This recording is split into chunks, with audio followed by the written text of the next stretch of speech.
96장 2, 3주 뒤에 고비가 찾아왔다. 밀드레드는 필립의 태도 때문에 하나의 몹시 이상한 흥분 상태에 빠져 있었다. 그녀의 마음속엔 여러 감정이 물결치고 있었고 이 기분에서 저 기분으로 쉽게 넘어갔다. 대개는 혼자 집에 있으면서 자기의 처지를 곰곰이 생각해 보았다. 밀드레드는 자기의 감정을 모조리 말로 표현해서 나타내지 않았다. 스스로도 자신의 감정을 알 수가 없었다. 다만 어떤 한 가지는 확실히 마음에 떠올라 그것만을 언제까지나 몇 번이고 되풀이하여 생각해 보았다. 그녀는 도저히 필립을 이해할 수 없었고 또 그가 그다지 좋은 것도 아니었다. 단지 필립은 틀림없이 신사이기에 그와 기쁘게 동거 생활을 해오고 있는 것이었다. 필립의 아버지는 의사였고 큰아버지가 목사라는 사실도 그녀에게는 대단해 보였다. 일찍이 그를 마음대로 농락하기도 했던 그녀의 만큼 그에 대해서는 오히려 가벼운 경멸감마저 품고 있었다. 그러나 그러면서도 그 앞에만 서면 묘하게 목이 굳어졌다. 자기 마음대로 아무렇게나 행동할 수 없었고 필립이 언제나 무언가 자기 행동을 비판하는 것 같이 느껴졌기 때문이다. 처음이 캐닝턴의 작은 하숙집으로 옮겨왔을 때에는 생활에 시달려 아주 지쳐버렸었고 스스로 부끄럽기도 했다. 어쨌든 혼자 있게 되는 것이 기뻤다. 방세를 내지 않아도 됐고 비가 오나 눈이 오나 돈을 벌려고 나갈 필요도 없었다. 마음이 불편하면 가만히 집에 누워 있으면 된다. 그렇게 생각하면 마음이 흐뭇했다. 지금까지의 생활은 생각만 해도 지긋지긋했다. 비굴하게 아무에게나 애교를 떨어야 한다는 것은 무척 비참했다. 지금도 문득 그때 일이 머리에 떠오르면 무 사나이들의 난폭함과 짐승 같은 말시등이 생각나 그녀는 자신이 너무 가엾어져 울기도 했다. 그러나 그 기억도 이제는 거의 없어졌다. 필립이 자기를 구해준 일에 대해서는 확실히 고맙게 생각하고 있었다. 필립이 자기를 얼마나 진심으로 사랑했었는지 반면에 자기는 얼마나 지독하게 보답했었는지를 생각하면 뼈아플 만큼 후회했다. 보상하는 것은 아무 일도 아니었다. 그녀에게는 그것이야말로 아무것도 아닌 일이라고 생각되었다. 거절당한 것은 뜻밖이었지만 뭐 싫다는데 어쩔 수 없지 않은가. 그렇게 비싸게 굴려거든 얼마든지 비싸게 굴도록 내버려 두는 게 좋다. 멋대로 해보라지. 이제 제 편에서 흥분해서 날뛸 것이 보나마나 뻔할걸. 그때야말로 내가 걷어차버릴 차례다. 고작 욕을 가지고 나를 골탕 먹일 줄로 알았다가는 그야말로 큰 잘못일걸. 그를 마음대로 조정하는 점이라면 자신 있었다. 보통 남자와는 조금 다르긴 했지만 그녀가 그의 뱃속까지 환히 들여다보고 있는 한 그도 별 수 없을 것이다. 전에도 곧잘 싸울 때마다 그는 다시는 오나봐라 땅땅거려 놓고는 얼마 안가 또 찾아와서는 언제나 무릎을 꿇고 빌지 않았던가. 그녀 앞에 조그맣게 웅크리고 앉아있던 그의 모습을 생각하면 기뻐서 견딜 수가 없었다. 그녀가 밟기라도 한다면 그는 땅바닥이라도 넙죽 엎드렸을 것이다. 커다란 소리를 내며 우는 것을 본 적도 있다. 그를 다루는 방법이라면 모두 알고 있었다. 모르는 척하고 그가 화난 것쯤 아예 상대도 하지 않으면 된다. 참혹할 만큼 내버려 두면 머지않아 자신이 기어들어 올 것이 뻔하다. 밀드레드는 필립이 더할 수 없이 심한 굴욕도 참아내고 견디던 모습을 생각하면 흐뭇해져서 자신도 모르게 혼자 웃었다. 그녀로서는 하고 싶은 것은 이미 다 해버린 셈이었다. 남자라는 존재의 정체는 이미 알아차려버렸고 새삼스럽게 이제와 그들과 무엇을 하고 싶은 마음도 없었다. 지금 필립과 살림을 차린다 해도 나쁠 게 없었다. 그는 누가 뭐라 해도 신사는 신사이고 그것만큼 중요한 건 없었다. 그러나 그렇게 바삐 서두를 건 없다. 적어도 그녀 편에서 먼저 손쓸 생각은 티끌만큼도 없었다. 그가 점점 아이에게 애정을 느끼기 시작한 것도 매우 간지러운 일이기는 하지만 그렇게 언짢지는 않았다. 그렇다고는 해도 남의 아이를 이렇게까지 귀여워한다니 좀 우스운 일이었다. 아무튼 필립이 보통 사람과는 좀 다른 부류라는 것은 틀림없는 사실이었다. 한두 가지 뜻밖의 문제는 있었다. 이를테면 정 같으면 그는 그녀의 일이라면 무엇든 했다. 덮어놓고 따랐고 자기를 위해서라면 무엇이든지 기뻐서 해주었다. 그녀가 토라져 보이면 대변에 풀이 죽었고 반대로 살뜰한 말이라도 한마디 해주면 당장에 좋아서 어쩔 줄을 몰라 했는데 요새는 그렇지가 않았다. 그녀 혼자만이 필립이 지난 1년 동안 조금도 달라지지 않았다고 한 것이다. 그의 마음에 변화가 있을 수 있다는 것을 그녀는 생각지 못했고 그가 그녀의 기분 따위에 신경 쓰지 않는 것도 단지 연극이라고 밖에 생각하지 않았다. 이따금 책을 읽고 싶다며 자기에게 말 걸지 말라고 할 때도 있었다. 그때 그녀로서는 잔뜩 부어 화를 내야 옳을지 알 수가 없어서 결국 난처해 어쩌지도 못했다. 그런가 하면 또 같은 이야기가 되풀이되었다. 즉 앞으로 두 사람의 사이는 육체적인 것이 아니라 정신적인 우정관계로만 유지하자고 필립이 말했던 것이다. 그런데 밀드레드는 두 사람 사이에 있었던 지난날을 생각해내고 틀림없이 이것은 그녀의 임신을 두려워해서 한 말이라고 생각해버렸다. 그래서 그녀는 열심히 그런 걱정은 하지 않아도 된다고 말했지만 결과는 조금도 달라지지 않았다. 원래 그녀 자신의 성적인 면에 강한 편견이 있으므로 남자들도 모두 자기가 생각하는 것처럼 이성과의 교제라면 을에 성관계를 중요시하리라 믿었다. 그녀 자신의 남자관계가 모두 그랬던 탓인지 그 이외의 흥미가 남자에게 있다는 것 따위는 전혀 이해가 되지 않았던 것이다. 결국 마음에 집히는 것은 틀림없이 그에게 딴 여자가 있다는 점이었다. 병원의 간호사를 비롯해서 그가 밖에서 만나는 모든 여성들을 일단 의심하고 경계했다.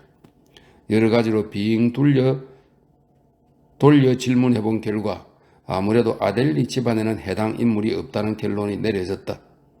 또한 간호사들 쪽이나 대부분의 다른 의학생들도 마찬가지여서 그저 직무상 어울리는 것일 뿐이고 필립은 성적으로는 전혀 의식하지 않는다고 단언할 수밖에 없었다. 즉 그의 머리 속에서는 간호사 하면 요오드 포름의 희미한 냄새만 떠올랐던 것이다. 필립에게 오는 편지도 별로 없었고 그의 소지품 가운데도 여자 사진 같은 것은 찾아볼 수가 없었다. 만약 이런데도 필립에게 사랑하는 여자가 있다면 그는 감추는 데 어지간히 특기가 있다고 할 수밖에 없었다. 더구나 그녀가 이것저것 물으면 그는 아주 솔직히 대답했고 그 질문 속에 노림수가 있다는 사실조차 전혀 깨닫지 못하는 것 같았다. 달리 좋아하는 여자가 있는 건 아니야. 밀드레드는 마침내 이렇게 결론을 내렸다. 확실히 이것은 마음 놓이는 일이었다. 만약 다른 여자를 사랑하는 것이 아니라면 아직 틀림없이 자기를 사랑할 것이기 때문이었다. 그러나 그렇다고 하기에는 필립의 태도가 도무지 이해되지 않았다. 만약 자신과 이런 관계로 나가고 싶다면 어째서 자기를 이 집으로 옮겨오라고 했을까? 아무래도 부자연스러웠다. 밀드레드는 사람을 불쌍히 여긴다거나 동정한다든가 친절을 베푼다든가 하는 것을 이해하지 못하는 여자였다. 결국 밀드레드가 내린 결론은 요컨대 필립은 좀 이상한 사람이라는 것이었다. 그가 이러한 태도로 나오는 것은 이른바 기사도 정신 때문일지도 모를 일이라고 생각했다. 아무튼 그녀의 머리는 싸구려 대중소설의 과장으로 가득 차 있었으므로 필립의 자상한 마음씀 하나에도 그야말로 여러 가지 낭만적인 해석을 붙여서 자기 멋대로 생각했다. 말하자면 비통한 오해, 불에 의한 정화, 그리고 눈처럼 깨끗한 마음이 되어서 크리스마스 날 밤 눈보라치고 살을 애는 듯한 추위 속에서 고요히 죽어간다는 식의 아무튼 그러한 공상으로 머릿속이 끓고 있었던 것이다. 그녀는 둘이서 브라이튼에 가게 되면 이 어이없는 생활을 깨끗이 끝장내리라 결심했었다. 브라이튼에만 가면 싫더라도 두 사람만 있게 된다.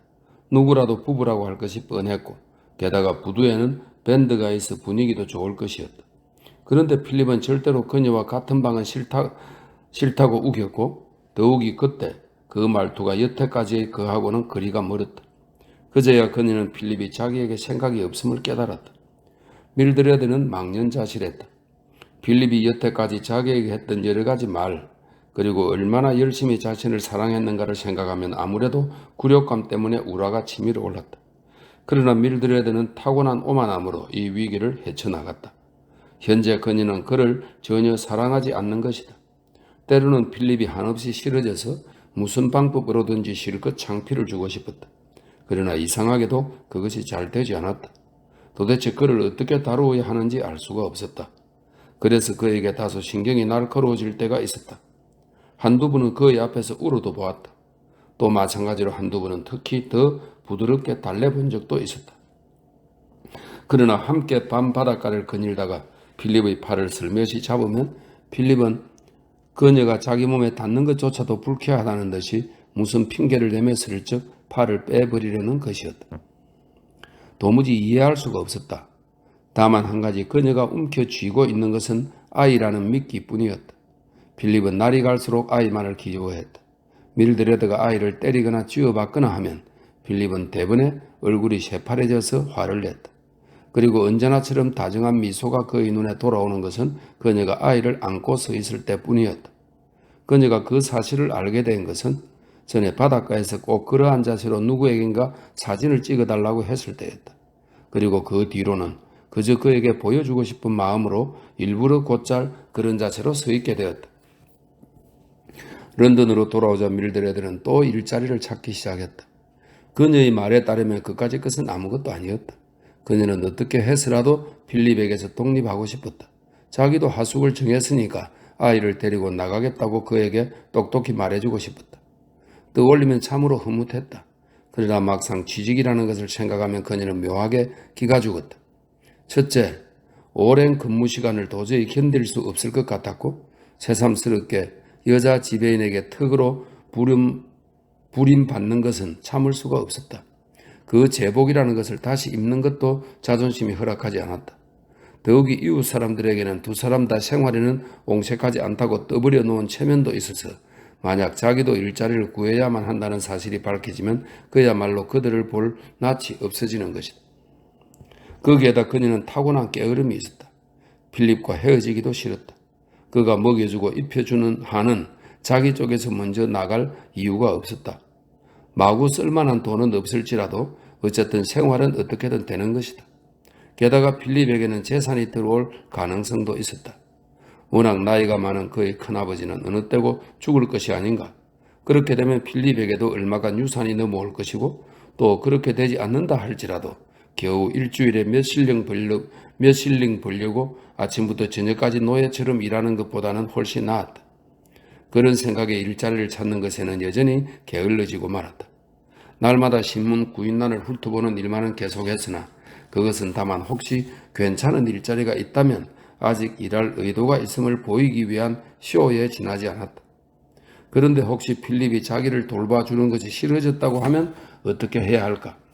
갑자기 그것이 걱정되자 그녀는 당황했다. 지금으로서는 조금도 그의 마음을 끌 것이라고 없었다. 지금까지 자기를 놓아둔 것은 오직 아이가 귀엽다는 이유 때문일 수도 있었다. 이런 갖가지 생각을 하다 보면 그녀는 마구 우라가 치밀어 올라서 언젠가는 단단히 복수하리라고 자기도 모르게 다짐도 했다. 아무리 생각해도 필립이 이제는 자기를 사랑하지 않는다는 것이 그녀로서는 받아들일 수가 없는 것이다. 꼭 자기를 사랑하게 만들어야지. 화가 끌어올랐지만 그것이 때로는 묘하게 필립에 대한 욕정으로 나타나기도 했다. 완전히 차가워진 필립의 태도가 그녀를 공연히 초조하게 했다. 지금은 그에 대해 생각해봤자 모든 것이 이런 지경이었다. 어쨌든 그의 처사는 좀 지나쳤다. 이러한 대접을 받아야 할 만한 까닭이 없다. 이런 생활을 계속한다는 것은 부자연스러웠다. 그녀는 그런 생활만 계속되지 않는다면 언젠간 사태가 돌변하여 그녀에게 필립의 아이가 생길 것이고 그러면 제 아무리 뽐내는 필립도 틀림없이 자기와 결혼해 줄 것이라는 생각도 했다. 좀 색다른 사람이긴 하지만 그가 신사인 것은 틀림없지 않은가. 이러한 이유로 마침내 이것은 밀드레드의 고정관념이 되어버렸다. 그래서 어떻게 무리를 해서라도 필립과의 관계를 바꾸어 버리겠다고 결심한 것이다. 이제는 키스도 해주지 않지만 어떻게든지 한 번 더 키스하게 만들고 싶었다. 예전에는 필립이 얼마나 뜨거운 키스를 해주었던가. 그것을 생각하면 그녀의 마음은 묘하게 떨렸다. 그래서 가끔 필립의 입술을 유심히 바라보았던 것이다. 2월 초순의 어느 날 저녁이었다. 필립은 오늘 밤엔 로우슨 집에서 저녁을 먹고 오겠다고 말했다. 그날은 마침 로우슨의 아틀리에에서 파티가 열려 밤이 늦었어야 돌아올 것이라고도 했다. 로우슨은 비크거리의 술집에서 모두가 좋아하는 펀치술을 2병 사들여서 그날 밤 즐겁게 놀자고 했던 것이다. 밀드레드가 여자 손님도 오느냐고 물어보았다. 필립은 초대받은 사람은 남자뿐이고 그저 이야기를 하거나 담배를 피우는 정도라고 대답했다. 그녀는 시시하다는 표정을 지으며 만약 내가 화가 나면 적어도 여자 모델 대여섯 명은 초대했을 거라고 말했다. 그녀는 침대에 올라가 누워서나 잠이 오지 않았다. 그러다 문득 어떠한 생각이 하나 떠올랐다. 그녀는 일어나서 필립이 들어올 수 없도록 정계참의 현관문을 잠가버렸다. 필립이 돌아온 것은 새벽 1시쯤. 문고리가 걸려있는 것을 알자 무엇라고 두틀대는 소리가 들렸다. 밀드레드는 일어나서 문을 열어주었다. 왜 문을 걸어놓는 거죠? 어쨌든 자는 사람을 깨워서 미안하게 되었지만 열어놓은 줄 알았는데 어째서 걸렸는지 모르겠군요. 자, 빨리빨리 하고 자요. 우물쭈물 하다가 감기 들겠어. 그는 자기 방에 들어가서 가스등에 불을 붙였다. 그러자 밀드레드도 따라 들어가서 벽난로 곁으로 다가갔다. 발을 좀 녹여야겠어요. 얼음장 같아요. 필립은 앉아서 구두끈을 풀기 시작했다. 그의 눈은 빛나고 두 뺨은 빨갛게 달아올라 있었다. 술을 마시고 왔음을 곧 알 수 있었다. 재미있었어요? 밀드레드가 웃으면서 물었다. 무척 유쾌했죠. 필립은 조금도 취하지 않았다. 그저 지금까지 웃고 떠들어대느라 아직도 그 흥분이 깨지 않을 뿐이었다. 그러한 밤의 모임은 당연히 파리에서의 생활을 떠오르게 했다. 그는 아주 기분이 좋았다. 주머니에서 파이프를 꺼내 담배를 채웠다. 아직 안 주무시겠어요? 난 좀 더 있다가 자겠어요. 조금 더 안 졸린걸? 로우슨이란 놈 기분이 몹시 좋아서 말이죠. 내가 들었을 때부터 나올 때까지 끊임없이 짓거리더군. 무슨 얘기를 그렇게 했어요? 무슨 얘기라니? 이 세상의 삼라만상을 통틀어서 얘기 안 한 게 없죠. 그 광경을 보여주고 싶더군요. 우리는 모두 목청껏 떠들어댔는데 그러면서도 누구 하나 제대로 들어주는 사람은 없었다니까. 필립은 좀 전의 광경을 다시 생각해내고 즐거운 듯이 크게 웃었다. 밀드레드는 틀림없이 필립의 술이 조금 지나치게 마셨다고, 필립이 술을 조금 지나치게 마셨다고 생각했다. 그녀로서는 은근히 기다리던 바였다. 사나이의 정체를 잘 아는 밀드레드 아닌가. 좀 앉아도 돼요? 대답을 기다릴 것도 없이 밀드레드는 그의 무릎 위에 올라앉았다. 안 잘 거면 그런 대로 가운이라도 입고 오는 게 좋겠어요. 난 괜찮아요, 이대로도. 그녀는 두 팔로 필립의 목을 감더니 와락 그 안에 껴안으면서 얼굴을 눌러대었다. 필립, 왜 그렇게 쌀쌀하죠? 필립은 일어서려고 했으나 그녀가 세게 잡아당기는 바람에 주춤했다. 사랑해요, 필립. 쓸데없는 소리는 그만둬요. 쓸데없는 소리가 아니에요. 진심이에요. 당신 없이는 못 살아요. 네? 어떻게 해줘요? 그는 여자의 팔을 떨쳐버렸다. 자, 부탁이야 비켜줘요. 바보 같은 짓 하지 말고. 나까지도 어쩐지 바보가 된 것 같잖아요. 정말 사랑하는 걸요, 필립. 지금까지 잘못한 걸 모두 갚아드리고 싶어요. 이대로는 참을 수 없어요. 너무 부자연스러워요. 필립은 빠져나가는 것처럼 의자에서 일어서더니 그녀를 그대로 남겨놓았다. 자, 좀 안 됐지만 이미 늦었으니까. 밀드레드는 가슴이 찢어진 듯 흐느껴 울었다. 도대체 왜 그러는 거예요? 어쩌면 이다지도 심하게 굴죠? 아마 예전에 당신을 지나치게 사랑했기 때문이 아닐까요? 정열이 바닥나 버렸다고나 할까? 그런 일을 생각하기만 해도 견딜 수가 없어요. 지금도 당신 얼굴을 보면 아무래도 에밀이나 그리피스의 얼굴이 떠오르니까. 이것만은 어찌할 수가 없단 말이에요. 내 신경 탓이라고 생각은 하지만. 밀드레드는 필립의 손을 잡고 마구 키스를 했다. 그만두라니까 안 돼. 그는 버럭 소리 질렀다. 밀드레드는 다시 의자에 힘없이 주저앉았다. 이대로는 못 살겠어요. 당신이 사랑해주지 않는다면 차라리 어디로 가버리겠어요. 글쎄, 그런 어리석은 소리는 그만두라니까. 갈 데가 없잖아요. 있고 싶으면 언제까지라도 있어도 괜찮아요.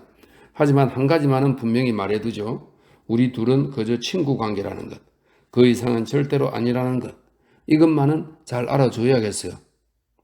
그러자 갑자기 격렬한 흥분에 사로잡혀 있던 밀드레드의 얼굴이 상냥하고 마치 아양을 떠난 듯한 얼굴로 변했다. 그리고 필립에게로 몸을 바싹대며 그의 허리를 꼭 껴안았다. 그녀는 나직하고 달콤한 소리로 속삭였다. 정말 그런 어리석은 말을 하면 싫어요. 당신은 어떻게 되신 거예요? 제가 얼마나 상냥한 여자인지 당신은 아직 모르시는 거예요? 이렇게 말하면서 밀드레드는 얼굴을 필립의 뺨에 갖다 대고 비벼댔다. 그러나 필립에게는 그녀의 웃는 얼굴부터가 견딜 수 없는 교태로 보였다. 그리고 그 무엇인가를 암시하는 듯한 빛나는 그녀의 눈은 보기만 해도 오싹했다. 그는 본능적으로 뒤로 물러섰다. 싫다니까 난. 그러나 밀드레드는 노려하지 않고 치근거렸다. 그녀의 입술이 필립의 입술을 요구했다. 필립은 그녀의 손을 잡아서 매정하게 떨쳐버리고 그대로 밀어버렸다. 당신 따윈 질색이라니까. 질색이라고요? 밀드레드는 넘어지려다가 벽 난로가를 한 팔로 잡고 버텼다. 필립을 뚫어지게 노려보다가 느닷없이 두 볼이 상기되더니 성난 웃음소리가 날카롭게 번졌다. 나도 질색이에요, 당신 같은 사내는. 그리고 잠깐 사이를 두었다고 생각하자 그녀는 날카롭게 숨을 들이마시고 대뜸 무서운 욕짓거리를 퍼붓기 시작했다. 목청끝 목소리를 쥐어 짜내서 떠들어댔다. 용케도 저리 많이 아는구나 여길 만큼 심한 욕설이 끊임없이 쏟아져 나왔다. 너무나도 추잡한 말에 필립이 오히려 놀라버렸다. 평소에는 언제나 몹시 점잖은 척하고 조금만 그친 말을 해도 치를 떨면서 싫어하던 그녀였기에 설마 그러한 말을 알리라고는 조금에도 생각하지 못했다. 밀드레드는 필립 바로 곁에 다가와서 얼굴을 내밀고 떠들어대는데 그 얼굴이 또 노여움에 일그러지고 욕설을 퍼부는 입가에는 침이 허옇게 괴어 있었다. 그리고 입을 놀릴 때마다 침이 자꾸 튀어나왔다. 난 한 번도 당신은 좋아한 적이 없단 말이야. 당신 같은 사람은 처음부터 바보 취급했다고. 그렇게 실증나는 남자를 어디 견딜 수가 있어야지. 정말 질색이었다니까 나도 말이야. 돈 문제만 아니었다면 너 같은 사내에게 손가락 하나라도 대게 했을 줄 알아? 하는 수 없이 키스하게 했을 때는 언제나 구역질이 났는지 토할 것 같았다니까? 그리피스하고 둘이서 당신을 얼마나 비웃었다고. 얼간이라고 말이야. 멍텅구리 얼간이. 그러고는 다시 지독한 욕짓거리를 퍼붓는 것이었다. 아무튼 필립의 결점이란 결점은 모조리 덜추어냈다. 인색한 노랑이, 얼빠진 놈, 그치려만 하는 이기주의자라고도 했다. 어쨌든 필립이 가장 상처받을 만한 모든 약점에 대해서 매우 신랄한 독설을 퍼붓는 것이었다. 가까스로 일어나서 가려 하다가도 다시 히스테리 같은 심한 기세로 욕설을 떠들어댔다. 그러고는 문 손잡이를 잡자 문을 확 열어젖히고는 다시 획 돌아서서 그야말로 필립의 가장 아픈 곳을 찌르는 이른바 최후의 말을 던졌던 것이다. 있는 대로의 독을 그리고 있는 대로의 증오를 모조리 포함한 한마디였다. 마치 집어 내동댕이 치는 것처럼 내뱉었다. 에잇 질른발이. 참 어이가 없네요. 97장. 이튿날 아침 필립은 몹시 늦잠을 잔 것 같아서 깜짝 놀라 일어났다. 시계를 보니 9시였다. 침대에서 뛰어내려와서 면도를 하려고 더운 물을 가지러 부엌으로 갔다. 밀드레드의 모습은 보이지 않았고 어제 저녁에 그녀가 식사한 그릇도 씻지 않은 채 설거지통에 그냥 내팽개쳐져 있었다. 그는 그녀의 방을 노크해 보았다. 밀드레드 일어나요. 부탁이야. 너무 늦겠는걸? 또 한 번 더 세게 두들겨 보았으나 그래도 아무 대답이 없었다. 화가 나서 말을 안 듣는구나 생각했으나 그는 몹시 서둘러야 했으므로 그 이상 마음을 쓰고 있을 수가 없었다. 우선 물통을 화로에 얹어놓고 목욕탕으로 뛰어들어갔다. 너무 차갑지 않도록 전날부터 채워놓는 물이었다. 그는 자기가 목욕을 하고 옷을 갈아입을 동안 밀드레드가 일어나서 식사를 준비해 거실로 갖다 놓을 것이라고 생각했다. 여태까지 두서너 번 화를 냈을 때도 그것만은 제대로 해주었기 때문이다. 그런데 이날 아침에는 그녀가 일어나는 낌새가 도무지 없었다. 그래서 오늘 아침에는 무얼 좀 먹고 나가려면 손수 만들 수밖에 없다고 생각했다. 그가 늦잠을 자버린 아침에 하필 이런 심수를 부린다는 것은 아무래도 어처구니가 없었다. 그가 나갈 준비가 다 되었는데도 그녀는 나타나지 않았다. 그런데 그때 방에서는 일어났는지 움직이는 것 같은 낌새가 들려왔다. 틀림없이 일어난 모양이었다. 필립은 손수 차를 끓이고 버터 바른 빵을 2개 만들어 신을 신으면서 먹은 다음 계단을 뛰어내려가 큰 길에서 전차에 올라탔다. 전쟁에 관해 무슨 새로운 소식이라도 없나 하고 신문 판매점을 쳐다보다가 문득 어젯밤 일이 생각났다. 일단 끝나고 하룻밤 자고 난 지금에 와서 생각하니 망측한 일이랄 수밖에는 뭐라고 할 말이 없었다. 필립 자신도 분명히 이상했지만 아무리 그렇더라도 인간인 이상 그렇게 감정을 쉽게 억누를 수 없는 노릇이었다. 특히 그때는 완전히 흥분했었던 것도 사실이었다. 오히려 그를 그러한 궁지로 몰아넣은 밀드레드야말로 괘씸했다. 그런데 그녀의 그 돌연한 폭발, 그녀가 입에 담은 몹시 추잡한 욕설들을 떠올리자 새삼스레 놀라웠다. 특히 그 마지막 놀림을 생각하면 자신도 모르게 피가 곤두서는 것을 어찌할 수 없었다. 그러나 그는 경멸을 담아서 어깨를 한번 으쓱할 뿐이었다. 친구들도 자기에 대해서 감정이 상할 때면 을에 그의 불구를 놀려댔다. 이미 오랜 경험으로 그도 그것을 잘 알고 있었다. 병원 동료들은 옛날의 학생 시절과는 달라서 그의 눈앞에서는 차마 그러지 않지만 보이지 않는 데서 그의 걸음걸이를 흉내내는 것을 본 적이 있었다. 그러나 지금은 그것도 별로 악의로 하는 행동이 아님을 잘 알고 있었다. 사람이란 본디 흉내내기를 좋아하는 동물이고 또 그것이 다른 이를 웃길 수 있는 가장 쉬운 방법이므로 그러는 것뿐이었다. 물론 그걸 안다고 해서 태어날 수는 없지만 말이다. 일에 열중할 수 있다는 것이 그는 기뻤다. 병원에 들어서자 병동 그 자체가 즐겁고 절친한 것처럼 맞아주는 듯 했다. 간호과장이 얼른 사무적인 미소를 보이면서 인사했다. 오늘은 꽤 늦으셨군요, 캐리씨. 네, 어쩌내게 좀 형에 겨워 도가 지나쳤거든요. 얼굴에 그렇다고 다 씌어 있어요. 그래요? 이것 좀 황송한데요? 웃으면서 필립은 회진을 시작했다. 맨 처음 환자는 결핵성 궤양을 앓고 있는 소년이었는데 먼저 붕대를 풀어주었다. 소년은 기쁜 듯이 그를 맞았고 그도 새로운 붕대를 갈아주면서 재미있는 농담으로 소년을 놀려주었다. 필립은 환자들에게 인기가 있었다. 언제나 친절한 데다 치료할 때에도 되도록 아프지 않게 상냥한 마음씨를 잊지 않았기 때문이다. 같은 수술 조수라 하더라도 개중에는 무척 난폭하고 아무렇게나 하는 사람도 있었다. 필립은 동료들과 함께 클럽에서 먹었다. 버터 빠른 스콘빵과 코코아 한 잔의 매우 간단한 식사였지만 그들은 여럿이 함께 먹으면서 전쟁 이야기를 했다. 출정하는 의사도 있었지만 군 당국은 매우 까다로워서 병원 근무 경험이 없는 사람은 절대로 받지 않는다고 했다. 어쨌든 전쟁이 오래 이어지면 결국 자격이 있는 의사면 누구라도 받아들일 때가 올 것이라고 말하는 사람도 있었으나 기껏해야 한 달이면 전쟁이 끝날 것이라는 의견이 일반적이었다. 로버트 장군이 참전했으니 전쟁이 곧 막을 내릴 게 뻔하다는 것이었다. 그것은 또 마칼리스터의 의견이기도 했다.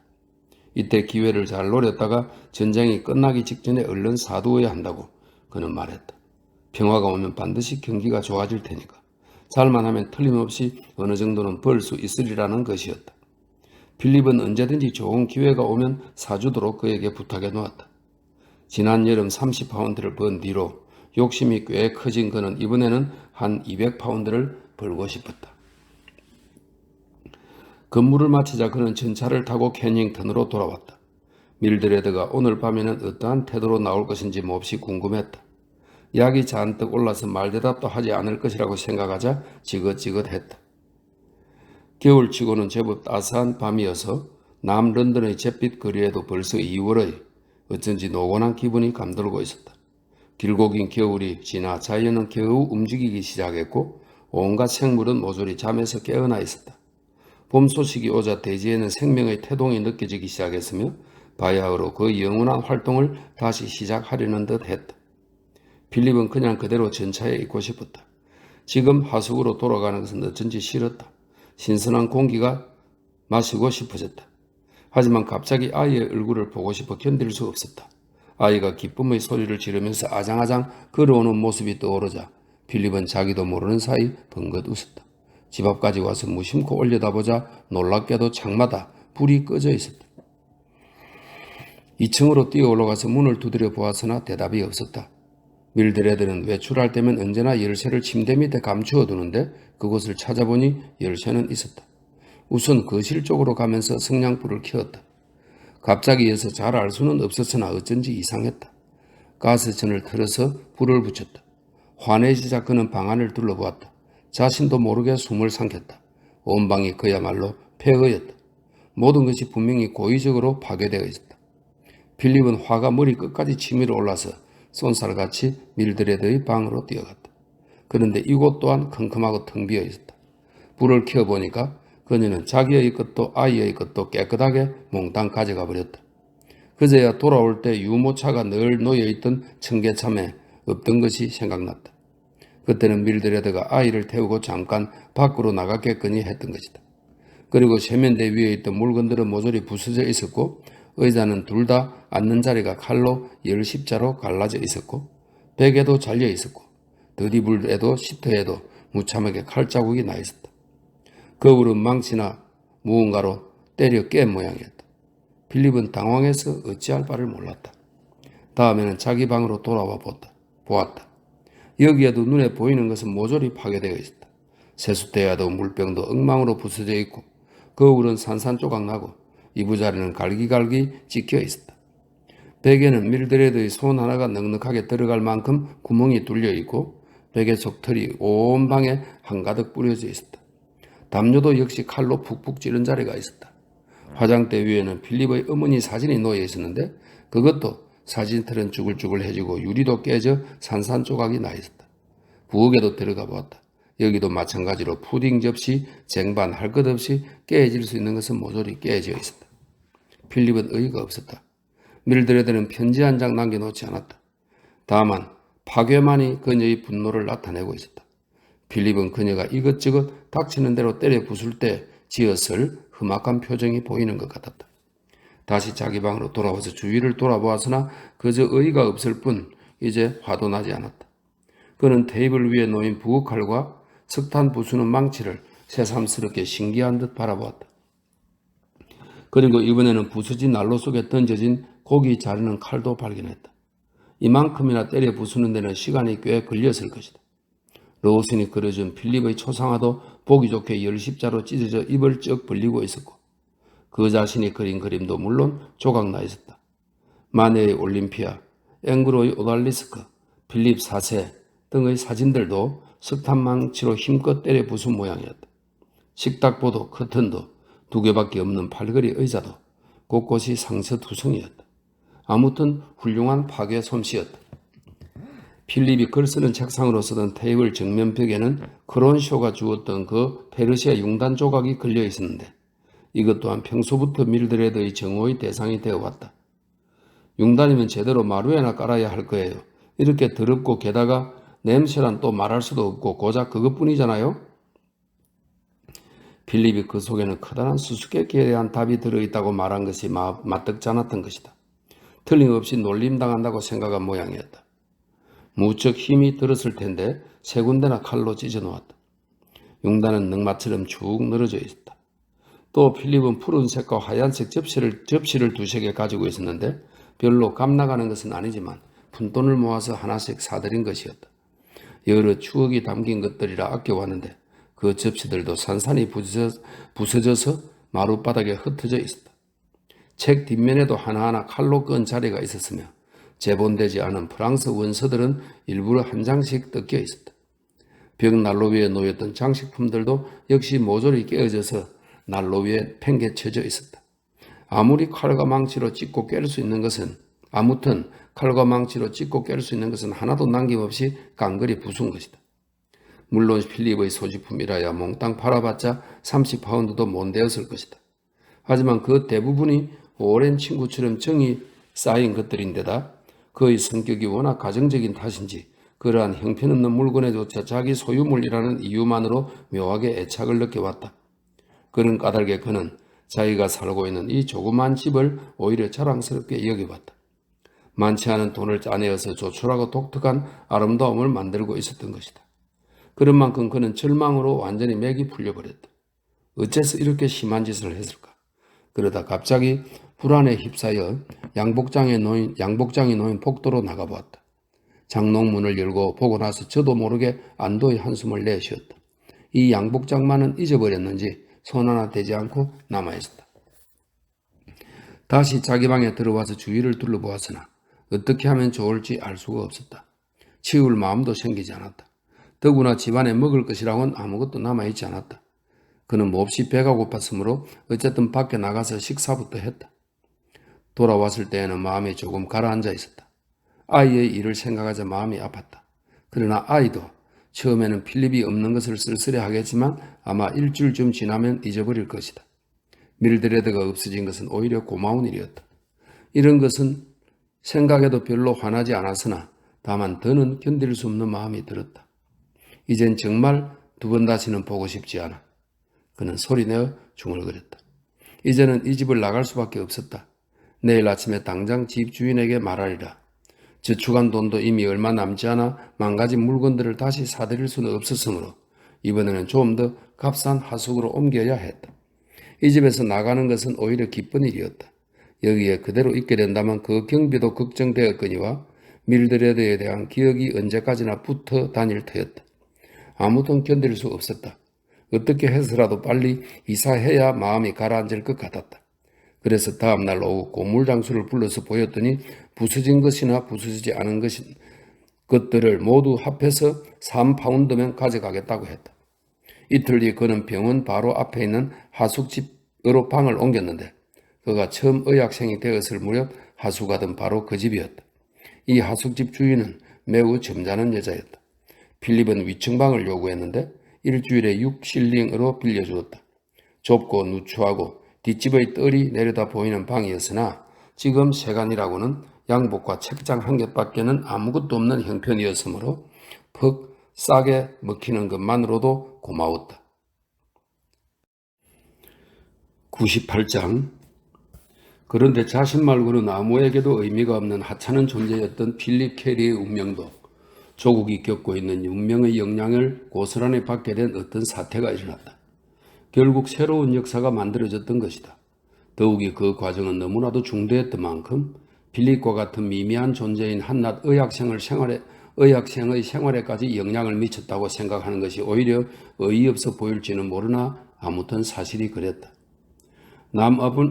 남아프리카의 마거스 폰테인, 콜렌소, 스피온콥 전투 등 전쟁은 자꾸자꾸 이튼 학교의 운동장에서 패배했고 이 이튼 학교 운동장에서 패배했다는 말은 웰링턴이 워털루에서 나폴레옹을 격파했을 때 승리는 이튼 학교 교정에서 얻은 것이라며 스포츠 정신을 칭송한 데서 나온 말이라고 하네요. 네, 이튼 학교의 운동장에서 패배했고 그것은 영국 국민의 긍지를 손상시켰을 뿐만 아니라 영국 귀족과 신사계급의 위신에도 치명적인 타격을 주었다. 사실 여태까지 타고난 통치 본능을 호언장담해온 그들에게 누구도 그것을 반박하지 않았기 때문이다. 그러나 지금이야말로 낡은 질서는 허물어져가고 문자 그대로 새 역사가 창조되고 있었다. 그러나 다시 그이는 그 힘을 보이기 시작했다. 몇 번인가 넘어질 것 같다가도 마지막에는 다시 승리를 거머쥐었다. 크론즈 장군은 파이르 테베르크에서 항복했고 레이디 스미스는 탈환되었다. 그리고 3월 초순에는 로버트 장군이 볼룸 폰테인에 입성했다. 이 소식이 런던에 전해진 지 2, 3일 뒤였다. 마칼리스트가 비크 거리의 술집에 나타나서 정권 거래소의 경기가 조금 활기를 띠기 시작했다고 기쁜 듯이 말했다.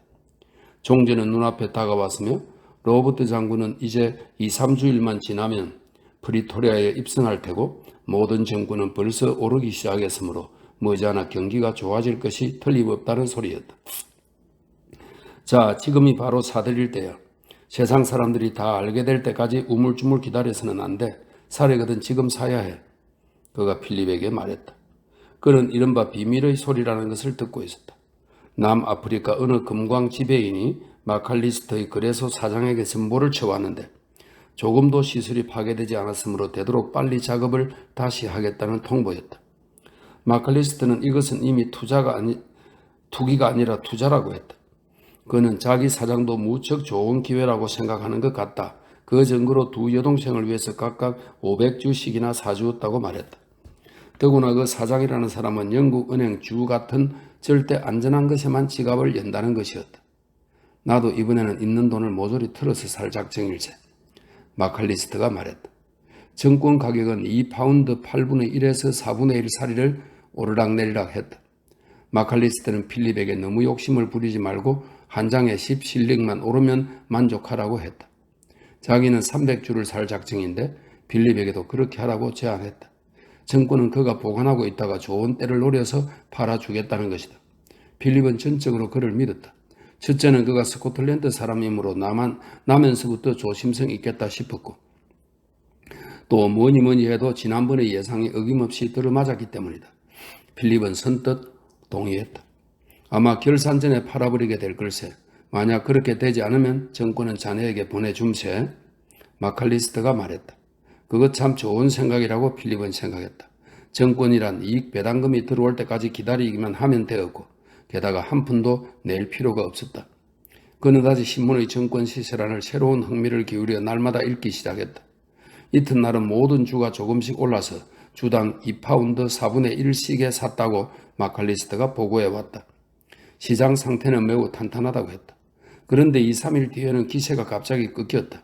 남아프리카 전쟁 상황이 그다지 좋지 않아서 필립의 정권도 한 장에 2파운드까지 내려가는데 이것은 아무래도 좀 걱정이었다. 그러나 마칼리스트는 이러한 상황에도 낙관적이어서 그렇게 언제까지나 항전이 계속될 리가 없다. 4월 중순까지 로버트 장군이 요하네스버그에 입성할 것이 틀림없으니까 내기를 걸어도 좋다고 말하는 것이었다. 그러나 결국 결산 때의 필립은 40파운드쯤 더 들고 나가야만 했다. 이것은 엄청난 타격이었지만 어쩔 수 없이 그대로 갖고 있는 도리밖에 없었다. 그러나 필립의 형편으로는 가만히 참고 있기에는 손해가 조금 컸다. 그 뒤 2, 3주일은 아무 일도 없었다. 보어 사람들은 자기네들끼리 이미 싸움에 졌으므로 항복하는 것 말고는 별 도리가 없음을 이해하지 못하는 모양이었다. 그뿐 아니라 드물기는 했지만 가끔 가다가 그들이 이기는 일도 있었으므로 필립의 정권은 덕분에 또 반 크라운이나 떨어졌다. 전쟁은 계속될 게 분명했다. 시장에는 팔려는 사람들이 모여들었다. 마칼리스트도 매우 낙심하고 있었다. 이럴 땐 손해를 최소한으로 적게 하는 것이 최선의 방법이 아닐까 생각하네. 나도 시세 차액으로 번 것을 다 잃고 말았네. 필립은 이 일이 걱정되어 견딜 수가 없었다. 밤에는 잠도 오지 않았고 그날 아침도 홍차와 버트 빠른 빵만으로 절약해 되는 대로 먹어치우고 나갔다. 빨리 클럽의 독서실로 가서 신문을 보고 싶었기 때문이다. 때로는 전쟁의 뉴스가 좋지 않을 때도 있었고 아무것도 나와 있지 않을 때도 있었다. 그러나 정권 신세는 동료가 있기만 하면 모조리 하락하는 것뿐이었다. 그는 어찌해야 좋을지 알 수가 없었다. 이대로 팔아버리면 약 350파운드쯤 손해를 보게 되고 그러면 남는 것이라고는 겨우 80파운드 뿐이었다. 그는 정권 거래에 손을 대는 그런 어리석은 짓은 하지 말았어야 했다고 진심으로 뉘우쳤다. 그러나 결국 그대로 가지고 있을 수밖에 없다. 어떠한 결정적인 사태가 벌어져서 다시 값이 올라갈지도 모르는 일이다. 이제는 이익 따위는 바라지도 않았다. 다만 어떻게든 손해만을 메우고 싶었다. 그것만이 병원에서 실습 과정을 마칠 수 있는 유일한 가능성이었기 때문이다.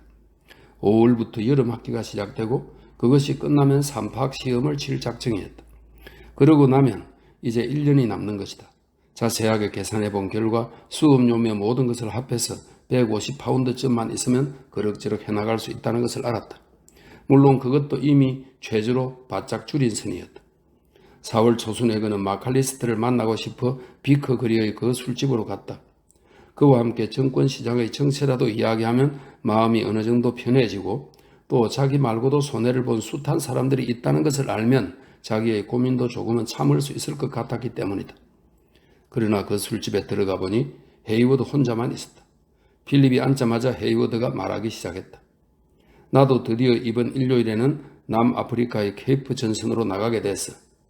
당신이요? 필립은 큰 소리를 질렀다. 헤이워드는 전혀 그런 일에 어울리지 않는 사람이었다. 그러고 보니 요즘 병원에서도 많은 사람이 군에 입대하고 있었다. 정부에서는 이미 자격만 되면 누구든지 채용했다. 그리고 보통 기병으로 나갔던 사람도 의학생 출신이란 것이 알려지기만 하면 큰 야전병원으로 돌려진다는 소문도 있었다. 애국심이라는 물결이 전국을 휩쓸어서 사회의 여러 계층에서 지원병이 쏟아져 나왔다. 그래, 어디 소속이죠? 도시 기병대야. 보통 기병대로 나가는 거야. 헤이워드가 알게 된 지도 8년이다. 문학과 예술을 이야기할 수 있는 그를 찬양했고 거기에서 일어났던 젊은 날의 친밀감은 사라진 지 이미 오래였다. 그러나 이른바 타성 때문에 헤이워드가 런던에 있는 한 일주일에 한두 번씩 꼭 만나고 있었다. 지금도 헤이워드는 아직 책에 대한 이야기라면 매우 섬세한 이해력을 나타내었다. 하지만 필립은 아직도 너그러운 심정이 되지 못해서 때때로 헤이워드의 이야기에 몹시 초조해졌다. 이제 필립은 인생에서 의미가 있는 것이란 예술뿐이라는 망상 따위는 전혀 믿지 않았다. 그가 실행이나 성공을 경멸하는 데는 반발마저 느끼고 있었다. 필립은 펀치술을 휘저으면서 그의 옛 우정과 그리고 헤이워드라면 반드시 어떤 훌륭한 일을 할 것이라 믿고 기울였던 큰 기대 따위를 회상했다. 그러나 그런 환상은 벌써 옛날에 사라졌고 지금은 단지 그가 여전히 말만 찌꺼릴 뿐 아무 능력도 없음을 알고 있었다. 헤이워드의 연수입 300파운드도 젊었을 때와는 달라서 35이 된 지금의 그에게는 아무래도 모자라는 것 같았다. 양복만은 여전히 인류 양복점에서 지어 입는 것 같았으나 옛날의 그로서는 상상도 못했을 만큼 오래 입었다. 지금은 너무 살이 쪄서 아무리 맵시 있게 금발머리를 매만져 보아야 그의 대머리를 감출 재간이 없었다. 그의 푸른 눈도 빛을 잃고 희미해졌으며 조금만 지나치게 술을 마셔도 한눈에 알 수 있었다.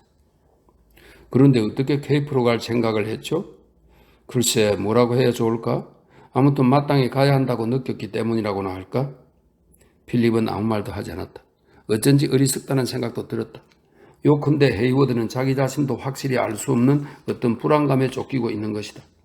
그의 마음 한구석에 숨어있는 어떤 힘이 그로 하여금 조국을 위하여 싸워야만 할 것 같은 마음을 만들고 있는 것이다.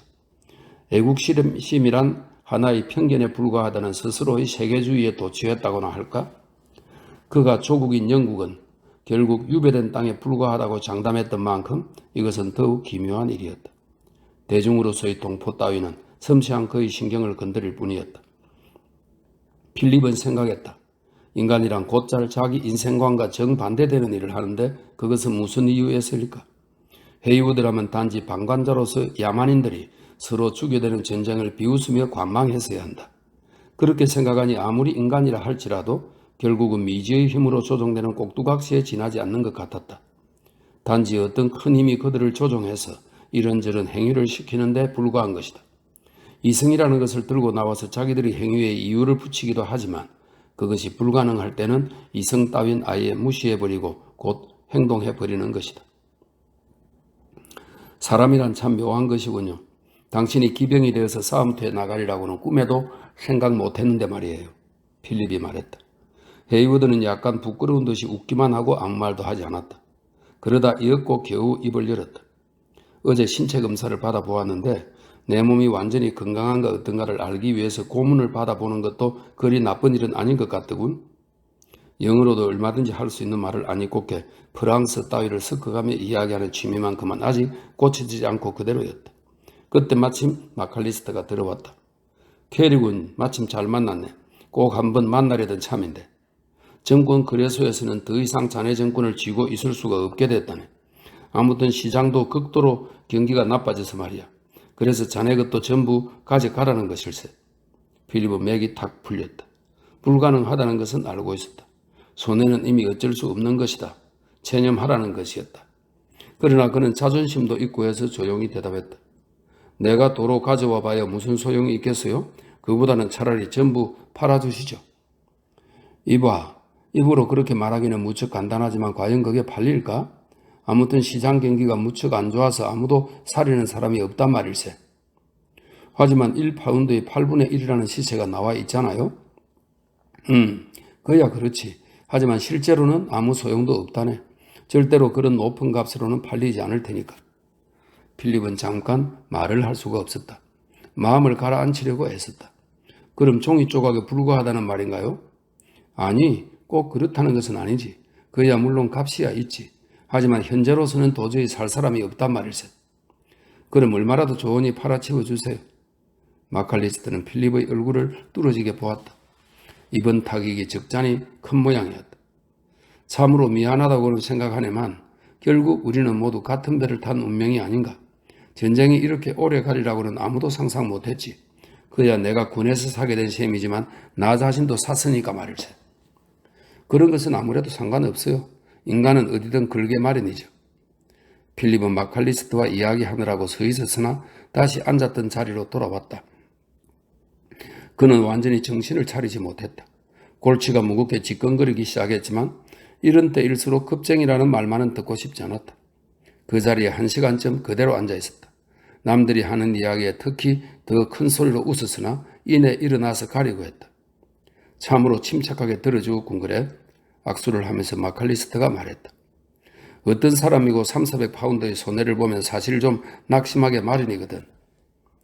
필립은 거의 쓸쓸한 하숙방으로 돌아오자 갑자기 절망에 휩쓸려서 침대에 몸을 던져버렸다. 자신의 어리석은 행동이 쓰릴 만큼 후회되었다. 이미 저지른 일을 새삼스럽게 뉘우친다는 것이 얼마나 어리석은 짓인지 잘 알고 있었지만 뉘우치게 되는 것을 어쩔 수 없었다. 참으로 비참했다. 잠이 오지 않았다. 지난 2, 3년 동안 쓸데없이 돈을 낭비했던 일이 자꾸만 생각나 견딜 수 없을 만큼 골치가 아팠다. 그 이튿날 밤 마지막 배달편으로 청산표가 왔다. 예금 통장을 보고 전부 청산하면 겨우 7파운드가 남는다는 것을 알았다. 7파운드. 그러나 그는 청산할 수 있다는 것만 해도 고마웠다. 만약 마칼리스터에게 돈이 없어 청산할 수 없다고 고백해야만 할 상황이 되었다면 얼마나 창피하고 괴로웠겠는가. 여름 학기에 필립은 안과 조수로 실습을 하고 있었는데 마침 한 학생이 금안경을 한 대 팔겠다고 하기에 그것을 샀었다. 아직 돈은 치르지 않았지만 이제 와서 사지 않겠다고 말할 용기가 나지 않았다. 그 밖에도 아직 책 몇 권을 사야 했다. 그렇게 되면 나중에 손에 남을 것이라고는 5파운드 정도뿐이었다. 그것으로 어떻게 꾸려나가는 수밖에 없었다. 우선 앞으로 6주일 동안은 먹을 수 있었다.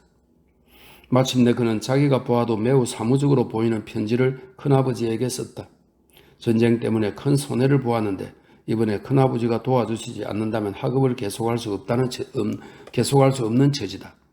앞으로 1년 반에 걸친 울부라도 좋으니 150파운드만 빌리고 싶다. 물론 그 돈에는 이자를 지급할 것이며 원금도 자기가 돈을 벌기 시작하면 조금씩 갚아나갈 생각이다. 늦어도 1년 반 뒤에는 자격을 얻을 수 있고 그렇게 되면 매주 3파운드를 받는 의무원이 될 것이 확실하다. 이런 내용이었다. 그러나 큰아버지는 아무것도 해주지 못하겠다는 답장을 보내왔다. 이렇게 불경기일 때 물건을 팔아서라도 돈을 만들어 보내라는 것은 매우 괘씸한 일이고 재산이 좀 있긴 하지만 그것은 자기가 병이라도 들었을 때를 대비해서 두어야 자신에 대한 충실한 의무라는 것이었다. 그리고 그 편지 맨 끝에는 설교가 한바탕 씌어 있었다. 너에게는 이미 몇 번이고 경고하고 주의를 줬는데 너는 내 말을 거의 귀담아 듣지도 않았다. 솔직하게 말하면 나는 편지를 읽고 뜻밖이라고 생각지 않았다. 지난날 너희 방종하고 무턱대고 아무렇게나 생활한 말로가 이렇게 될 것이라고는 미리 짐작했던 바라는 것이었다. 필립은 편지를 읽어보고 얼굴이 화끈해졌다. 싸늘해졌다 했다. 설마 큰아버지가 이렇게 거절하리라고는 생각지도 않았다.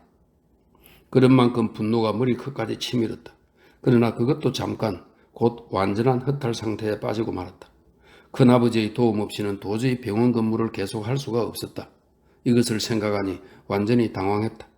창피도 체면도 잊어버리고 다시 한번 큰아버지에게 편지를 썼다. 한층 더 절박하게 궁상을 호소했다. 그러나 역시 설명이 모자랐는지 큰아버지는 필립의 절망적인 실상이 이해되지 않는 모양이었다. 큰아버지는 자기의 결심에는 변함이 없다.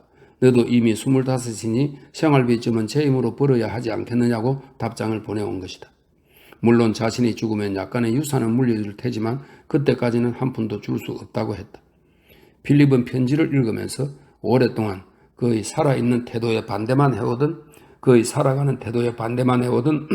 큰아버지가 이제야 자신의 생각이 옳았음을 알고 만족해하는 모습을 떠올릴 수 있었다.